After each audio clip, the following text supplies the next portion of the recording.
Assalamu alaikum wa rahmatullahi ta'ala wa barakatuh.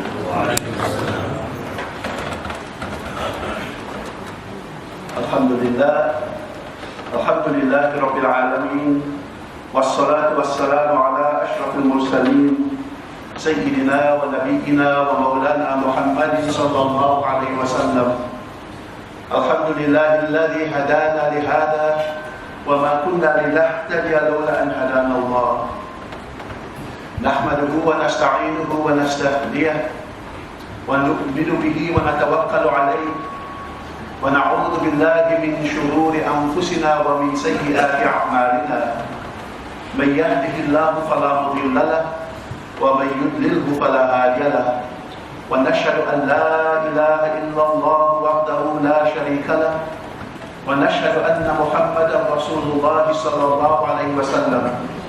أما بعد فيا عباد الله اتقوا الله اتقوا الله اتقوا الله رحمكم الله إنه هو الغفور الرحيم. وقد قال الله تعالى في القرآن الكريم أعوذ بالله من الشيطان الرجيم بسم الله الرحمن الرحيم الذين أصابتهم مصيبة قالوا إنا لله وإنا إليه راجعون صدق الله العظيم. My respected Jamaatul Muslimin, my dear brothers and sisters, our beloved leaders, Imam Shahid and our revered Imam Abdul Rashid Umar, Assalamu alaikum wa rahmatullahi ta'ala. Allah subhanahu wa ta'ala describes in the Quran a response that we are all very familiar with when calamity or difficulty or loss besets a person or a community. Allah subhanahu wa ta'ala says in the verse that I've recited that those are the people who, when afflicted with calamity, say, verily from Allah we come and to Allah we are returning, and Allah speaks the truth. In the great journey of any earthly life, there are only two fixed points in that life: the origin and the destination, where we come from and where we are returning to. In moments of great tragedy and loss, these are the two fixed points which we invoke to give comfort and to give meaning. We invoke it with finality. God has claimed that being. We invoke it with resignation. What can we do about it? And we invoke it with gratitude. The being has fulfilled its task.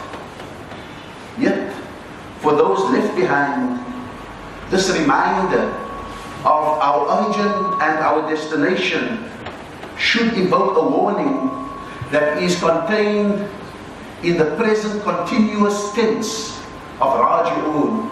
We are returning. It is not a future tense, we shall return. It is an invocation that says to us, so that we understand that every step of life is a return. Every step of life is a step closer to the destination, a step closer to our deaths, our mortality, a step in preparation for the next phase of life, a step closer to the accounting for the life we have lived in the previous phase.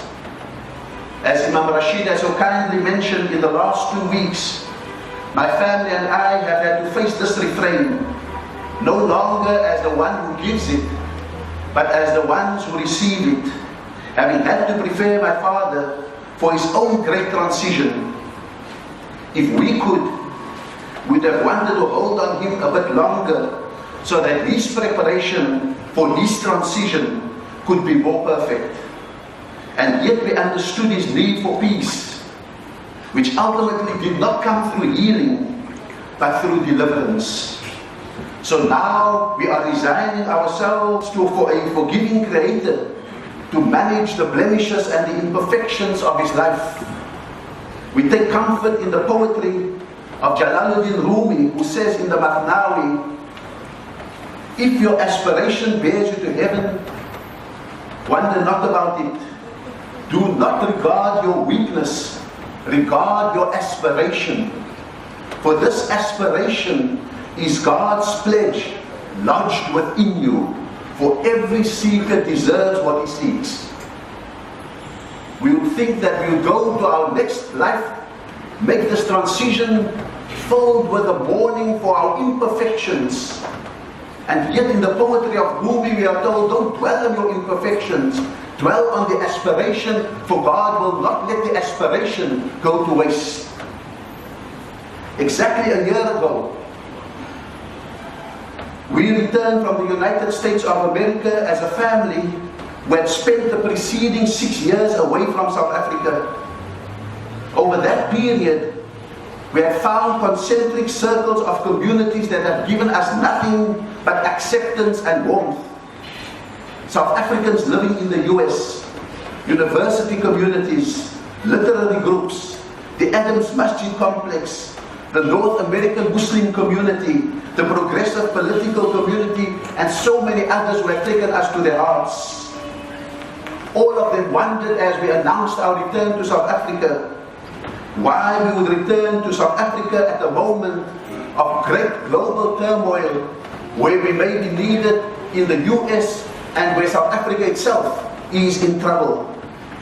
All of them wondered whether we should be returning and whether it was wise, and our response was constant. We needed to be in South Africa to be part of 3 transitions that were occurring in South Africa between the origin and the destination of life. The one transition, that of my father, had announced itself 7 years ago with the arrival of cancer. But in this last year, he allowed us to make memories with him so that he and all of us could accept his transition and have provision for it. Our decision to be part of the last year's memory was the decision of those who visited from time to time and saw changes over months, rather than have the vantage point of constant presence where the changes could be unnoticed. It is when you see from time to time and you look deeply that you see the transition in play. And transitions, changes, movements from one to another moment are the way, it's the sunnah of Allah subhanahu wa ta'ala. In Surah Al-Imran, verse 27, Allah in fact teaches us to pray, to make dua, that we may recognize a world of constant transitions, and that we may recognize that we ourselves are constantly in transition. Allah teaches us to pray, تولج الليل في النهار وتولج النهار في الليل وتخرج الحي من الميت وتخرج الميت من الحي وترزق من تشاء بغير حساب. We say to Allah, coached by Allah subhanahu wa ta'ala, oh Allah, you bring the night from the day and you bring the day from the night. You bring life from what appears dead and you bring death from what is living. And you provide sustenance to whom you will without keeping an account. This is the great sunnah of constant transition and constant change that is with us constantly. Change manifests Allah's sovereignty over all that exists. The history of life is a history of ever-shifting phenomena. Shifts in empires and sovereignties. Shifts in the preeminence of religious communities from one to another. Shifts in the preeminence of knowledge from one community to another. Allah warns those who may have the preeminence of religion or knowledge at a particular moment that it is not permanent, because Allah can move it from one to another that may be more deserving and more nourishing of the preeminence with which they have been entrusted. There was no permanence for Jews, there was no permanence for Christians, there is no permanence for Muslims, whether in deen or in knowledge, unless we constantly work on maintaining that preeminence. And thus, in the verse preceding the one that I just recited, Allah teaches us first to pray, Allahumma malikul mulk tu'til mulka man tasha wa tanzi'ul mulka mimman tasha وتعز من تشاء وتذل من تشاء بيدك الخير إنك على كل شيء قدير. We are taught to pray, again coached by Allah with the exact words, our Lord, you are the God of all sovereignty. You own all power. You share that power and that sovereignty with whom you want, and you remove the sovereignty and the power from whom you want. You honor whom you want. وَتُعِزُّ مَنْ تَشَاءُ وَتُذِلُّ مَنْ تَشَاءُ, and you can disgrace whom you want. In your hand, however, is only goodness, and you have power over all. And so, whatever might we may have in this world, whatever preeminence we may have in this world, whatever power we may have in this world, whatever bit of sovereignty we may wield in our houses and our communities and our countries, the ultimate source of sovereignty and power is Allah subhanahu wa ta'ala. Transitions are a constant, but can be positive or can be negative, and the direction of it requires constant vigilance, constant nurturing, constant intervention, and constant effort. Nothing remains unblemished, and no positive permanence is guaranteed.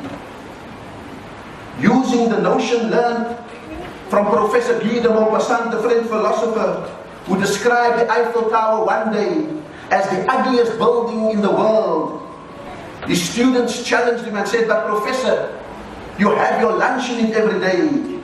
And the professor replied, "Yes, I do, but when I'm in it, I don't see it." He taught us the difference between proximity and distance. When you are in something, you don't see it. I speak now of the second transition, the transition within the Cape Town Muslim community. For me, this transition also reached its point of animation in December 2017 with the opening of Cape Town's first Shia mosque. Unlike the transition with my father that had announced itself, the state and disposition of the Cape Town Muslim community is one that creeps up upon us, normalizing itself upon us, and drawing us into a growing network of conspiracies and suspicions and rumors and labels. But because we are in it, we may not often see it. And when we don't see it, we may not be unduly alarmed by it. Sometimes some may notice it, and we may choose to carve out comfortable spaces within which we defy it. Again, in our case, whenever we returned to South Africa, there was always something new to alarm us. The growing number of veiled women or those swaddled in black, as opposed to the moral hijab and the designer modesty that used to define us.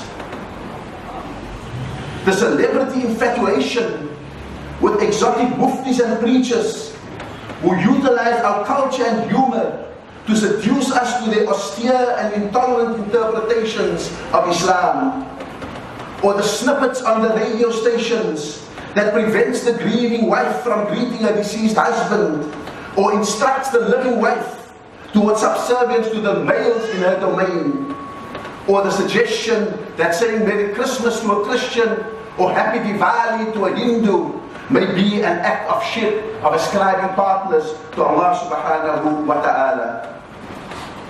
Some pronounce a Sharia devoid of the divine.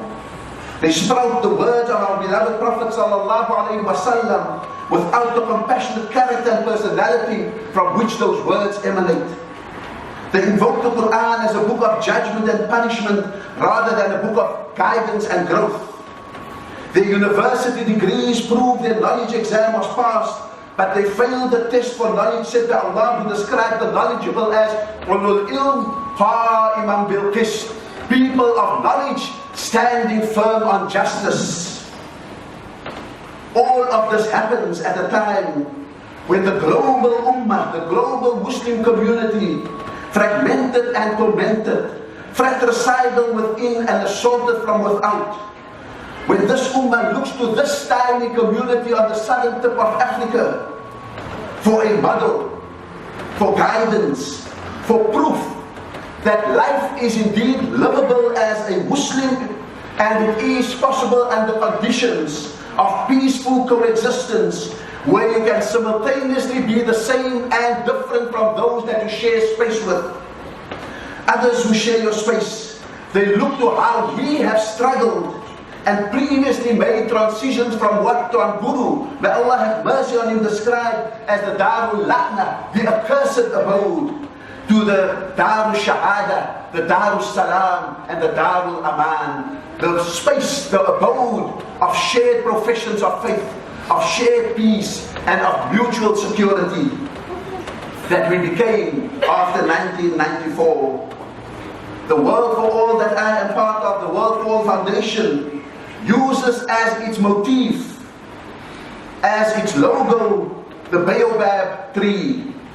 It is the African tree of conviviality, of coexistence, of consultation when needing advice and guidance, of reconciliation when moments of discord creep into our community.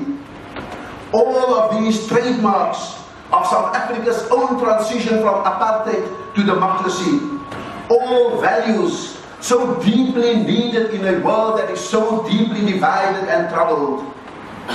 But the World for All Foundation also consciously holds up the baobab tree as an example of how this species, truly majestic in its unique shape and form, makes its own transition from life to death. It makes this transition from life to death not noticeably, but imperceptibly unnoticed, because it rots and decays from the inside out, until one day suddenly you only find a heap of waste, when the previous day it still looked majestic. We cannot allow this resilient community of Muslims in Cape Town and spread over some other parts of the country to decay from the inside out. The decay starts with intra-Muslim intolerance and then questions interfaith cooperation and coexistence. It eliminates the musical dua between the khutbahs and then goes on to dispute the celebration of the birth of the Prophet Muhammad ﷺ itself. It specifies even the style of modesty for women until it advocates removing women from the public sphere. It makes a welcome sadaqah or contribution to the coffers of a mosque, a school or a radio station until it prescribes what can be preached, taught and broadcast. The paper cord adorning the walls of this masjid, signed in this masjid last week, is an important bulwark against this decay from the inside out. But it will not be enough unless we do battle to defend the resilience we inherited over 300 years. Unless we advance the shared abode we conceptualized 24 years ago at the National Muslim Conference on the eve of our freedom. Unless we revitalize authentic leadership that can retain much of who we are and incorporate the diversity of Muslims who have joined us over the last 2 decades. And unless we can refresh our mandate as citizens of both a South African nation and members of a global ummah, unless we do those, we do not stop ourselves from rotting and decaying from the inside out, looking majestic and suddenly falling into a heap of waste. I introduced the third transition with God's great guarantee to those who are orientated to what is good and right. When Allah subhanahu wa ta'ala tells us in the Quran, وَالَّذِينَ جَاهَدُوا فِينَا لَنَهْدِيَنَّهُمْ سُبُلَنَا, and those who strive in our cause, we will show them the cause. Our responsibility, my dear brothers and sisters, is not always to achieve the outcomes we yearn for.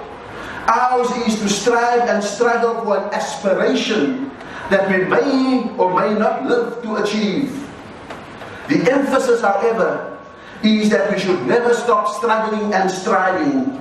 For ceasing to strive, stopping our struggle, is certainly the easiest path towards the abortion of our aspirations. This is the state in which our nation, our government, and our liberation movement find themselves.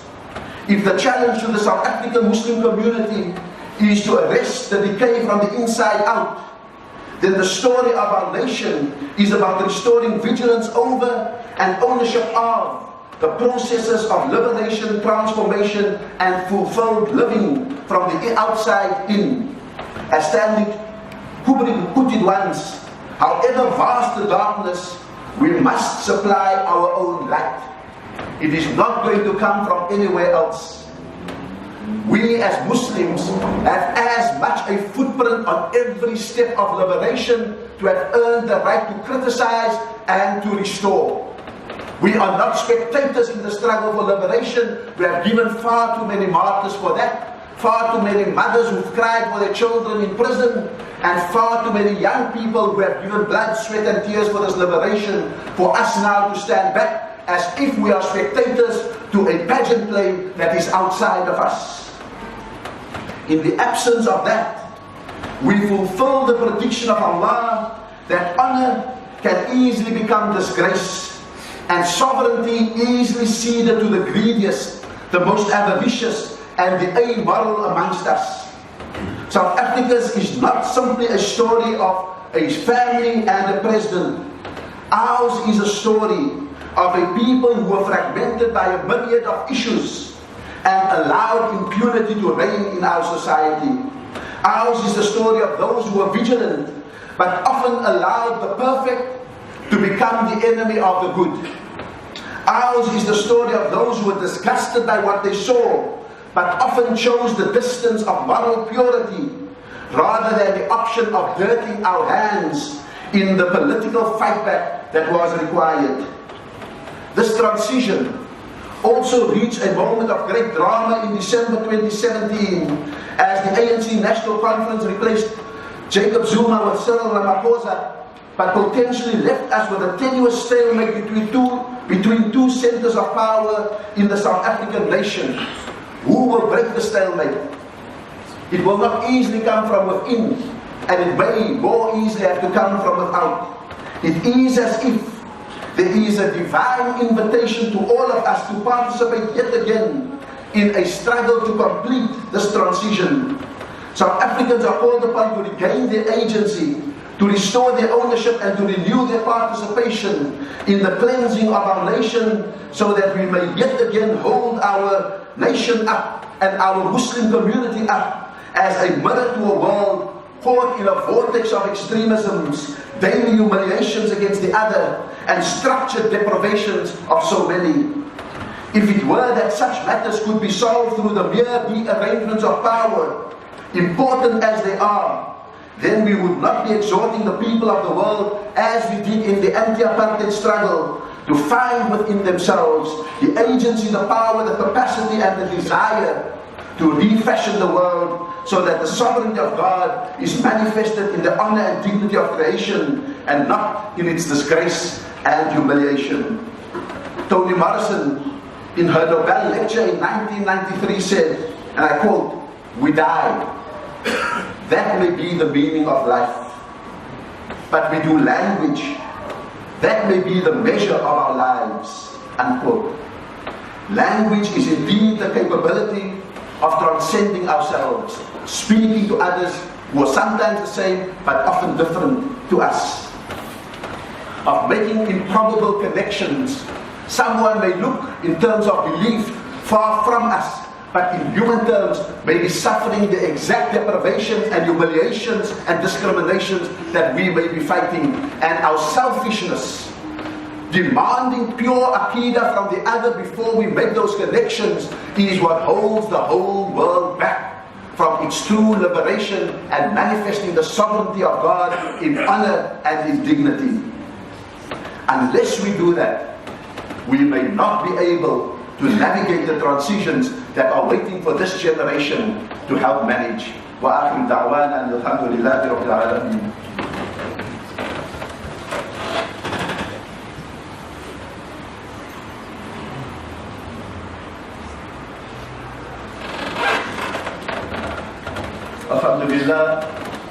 الحمد لله رب العالمين الرحمن الرحيم مالك يوم الدين الحمد لله الذي هدانا لهذا وما كنا لنهتدي لولا أن هدانا الله قال الله تعالى إن الله وملائكته يصلون على النبي يا أيها الذين آمنوا صلوا عليه وسلموا تسليما اللهم صل على سيدنا محمد وعلى آل سيدنا محمد وأصحابه وبارك وسلم وارض اللهم عن الأربعة الخلفاء الراشدين أبي بكر الصديق وعمر بن الخطاب وعثمان بن عفان وعلي بن أبي طالب رضي الله وقرب الله تعالى عليهم أجمعين